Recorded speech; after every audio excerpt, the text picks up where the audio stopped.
Picture it. 50,000 years before anyone writes anything down, the sun has just dropped below the horizon. No phones, no screens, no glowing rectangles, just a circle of firelight pushing back the dark and a curl of smoke drifting into someone's face. At some point, some nameless ancestor of ours didn't just tolerate that smoke, they leaned into it, and that single, unrecorded decision is where this story actually begins. This isn't a story about cigarettes or cigars or the guy outside the office building you always end up talking to for 10 minutes too long. This is the story of the first time a human being deliberately breathed in something burning, and why that instinct might be older than civilization itself. Because smoking doesn't start with tobacco, it doesn't start with colonial trade ships or sacred ceremonies or even farming. The urge to inhale smoke may be wired into us at a level that predates all of that, and the evidence is stranger than you'd expect. Before anyone could smoke anything, they needed fire. And fire has been part of the human story for a very long time, roughly 1 million years, based on the oldest confirmed evidence of controlled fire use found at Wonderwork Cave in South Africa. Archaeologists there uncovered burnt plant ash and charred bone deep inside the cave, not the leftovers of a wildfire that wandered in, but a sustained, deliberate fire someone kept going.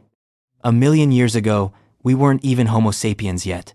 That was Homo erectus, smaller brain, heavier brow, and apparently just as drawn to a warm fire as we are. They cooked with it, warmed themselves with it, huddled around it in the dark, and every single time, they breathed the smoke. It was unavoidable. It was constant. It was, in a sense, the very first air quality problem, and nobody had an app to warn them about it. Here's where it gets interesting. Not all smoke is created equal.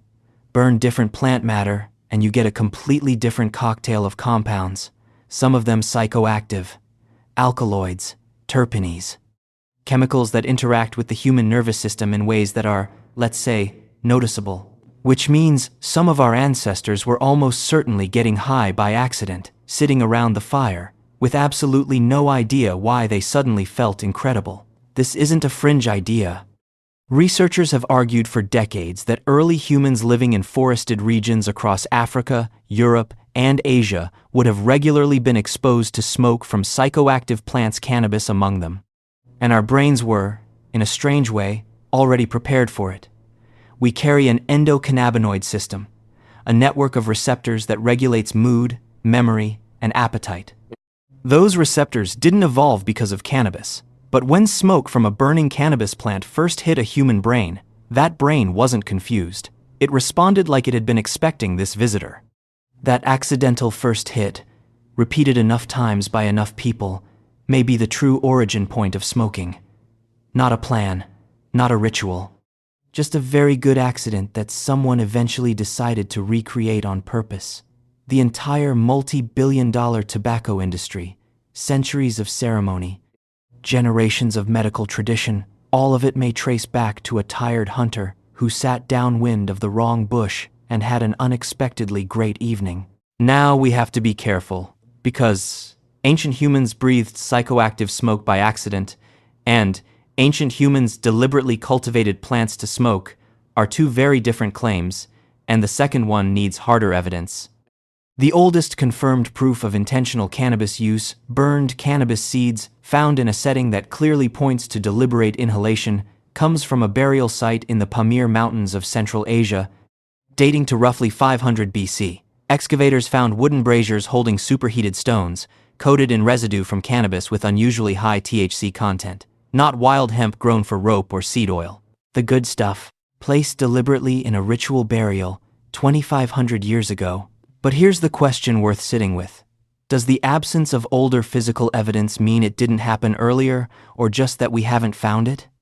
Stone tools survive for 3 million years because stone is nearly indestructible. A wooden pipe packed with dried herbs does not get that privilege. It's usually gone within a few centuries. Absence of evidence, in this case, is not evidence of absence. There's also what we might call the Herodotus problem. In the 5th century BC, the Greek historian Herodotus described the Scythians, nomadic people of the Eurasian steppe, performing what he called a vapor bath, heating stones inside a small enclosed tent, throwing hemp seeds onto them, and sitting inside inhaling the smoke, howling with pleasure, in his words. For centuries, historians assumed he was exaggerating. Then archaeologists started excavating Scythian burial mounds and found exactly what he described. Bronze braziers, heated stones, hemp residue. He wasn't embellishing anything. If anything, he undersold it. Tobacco is the plant most people actually associate with smoking, and it belongs to the genus Nicotiana, native exclusively to the Americas, which means it was completely unknown anywhere in Europe, Africa, or Asia until contact with the Americas at the end of the 15th century. When European ships reached the Caribbean in 1492, the crews noticed something strange almost immediately: people walking around with small glowing rolled leaves, inhaling smoke and letting it drift back out through their noses and mouths. Columbus wrote about it in his own journal. His crew was baffled. His crew also, within weeks, tried it themselves because of course they did. But tobacco use in the Americas predates Columbus by a wide margin. Chemical residue in ancient pipes puts tobacco use in the southeastern United States back at least 3,500 years, and some researchers think cultivation in the Amazon basin could stretch that back 10,000 years or more. And critically, in ancient America, tobacco wasn't recreational, it was sacred. It moved through healing rituals, through communication with the spirit world, through the sealing of agreements between tribes. Blowing smoke towards someone was a gesture of blessing and respect, not a casual habit. A shaman working with tobacco smoke wasn't taking a break, he was opening a channel, treating the smoke itself as a messenger carrying prayers upward and visions back down. The idea of tobacco as something you do idly, on a lunch break, is an almost entirely European invention and a fairly recent one. In 2019, researchers working a site in the Great Salt Lake Desert of Utah found something that rewrote part of this story. A hearth roughly 12,000 years old, containing seeds of Nicotiana attenuata wild tobacco native to North America, concentrated in a way that strongly suggests deliberate placement, not accident. The site predates any known pottery or pipe artifacts in the region by thousands of years, which raises an obvious question. If people were placing tobacco into fires 12,000 years ago, what were people everywhere else in the world doing with their own local psychoactive plants at exactly the same time? Because 12,000 years ago, humans were already spread across Africa, Asia, Europe, and Australia, and the drive to alter consciousness is not an American phenomenon, it's a human one. There's a theory worth taking seriously here, even though it sounds bold at first: the intoxication hypothesis. Across nearly every human culture ever studied, people have sought ways to alter their own consciousness. Fermented drinks, psychedelic mushrooms, inhaled smoke, chewed leaves.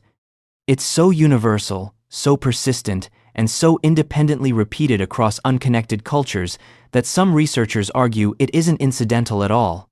Psychopharmacologist Ronald Siegel proposed in the 1980s that the pursuit of intoxication functions as a fourth biological drive, alongside hunger, thirst, and sex, and not one unique to humans. Elephants deliberately seek out fermented marula fruit.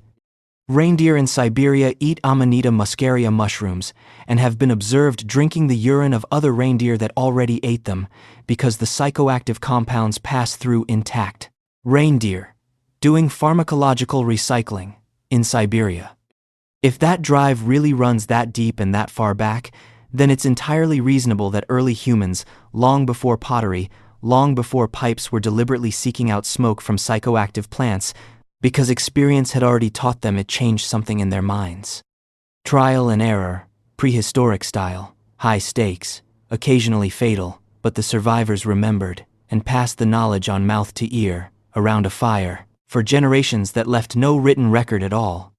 Long before smoke was recreational, and maybe even before it was purely spiritual, it was medicine. The Ebers Papyrus, one of the oldest surviving medical texts in the world, dates to ancient Egypt around 1550 BC, and describes treating throat and lung conditions by inhaling smoke from heated herbs. Some of those herbs, including henbane, genuinely do have pharmacological effects when inhaled. The ancient Greeks practiced therapeutic fumigation regularly. Hippocrates himself wrote about inhaling herbal vapors to treat lung disease. It wasn't an unreasonable idea for its time. Smoke reaches the lungs directly, so if a plant carries medicinal compounds, smoke is a fast way to deliver them. We still lean on that same basic logic today, just with inhalers and nebulizers instead of open flame. Ancient Indian Ayurvedic medicine, more than 3,000 years old, describes a practice called dhumapana, smoke drinking, the inhalation of medicinal herbs through pipes, with specific plants prescribed for specific conditions. This wasn't improvised. It was a structured medical system refined over centuries. And versions of it appear across ancient China, Mesopotamia, Greece, and India. Smoke, used deliberately as treatment, not because people were addicted, because, often enough, it worked. There's one more angle to this story that rarely gets its due: social bonding. Humans evolved as intensely social animals, and for most of our history, group cohesion was a matter of literal survival. Isolated people died. Groups that trusted each other lived. Shared ritual, including shared consumption of something psychoactive, is an extraordinarily effective tool for building that trust. Modern neuroscience backs this up. Shared ritual experiences synchronize neural activity and measurably deepen group trust and identity. So, when a group of ancient people sat together, breathing in smoke from a shared fire and entering an altered state together, that wasn't just recreation. That was social infrastructure, the kind of bonding that let people walk into danger together and trust each other to come back out. Here's the uncomfortable turn in the story. When tobacco reached Europe in the 16th century, it spread with startling speed. Within decades, it went from exotic curiosity to continental obsession. By the 1600s, it was traded globally. By the 1700s, snuff was fashionable across the European aristocracy. By the 1800s, cigars were everywhere. By the early 1900s, the industrially manufactured cigarette had arrived cheaper, faster, and more addictive than anything that came before it. What indigenous peoples in the Americas had spent thousands of years shaping into a disciplined, ritualized, deeply cultural practice was, within about 4 centuries, converted by European industry into a mass-market consumer product. And in the 20th century, the tobacco industry spent decades and billions of dollars suppressing evidence their own scientists had produced that cigarettes caused cancer. They marketed to children. They engineered the chemistry to make nicotine hit faster, harder, and more addictively than the plant ever did on its own.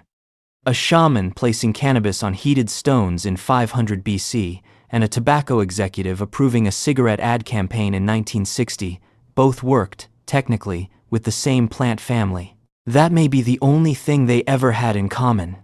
So, when did humans first start smoking? Honestly, we don't know exactly, and we probably never will. The physical evidence takes us back with confidence about 12,000 years, and with reasonable speculation, quite a bit further. But the underlying drive, the pull toward altered states, toward shared ritual, toward smoke as medicine, is almost certainly older than any artifact we've ever dug up. It may be as old as fire itself.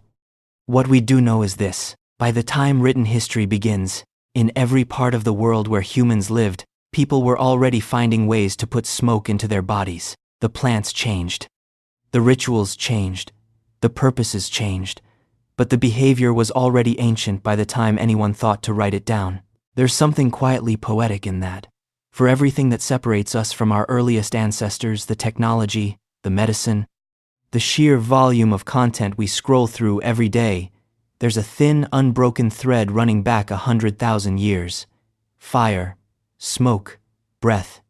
The next time you strike a match, or sit by a summer fire, or catch a stray whiff of wood smoke on a cold night, you're taking part in something considerably older than you realize. You're just breathing,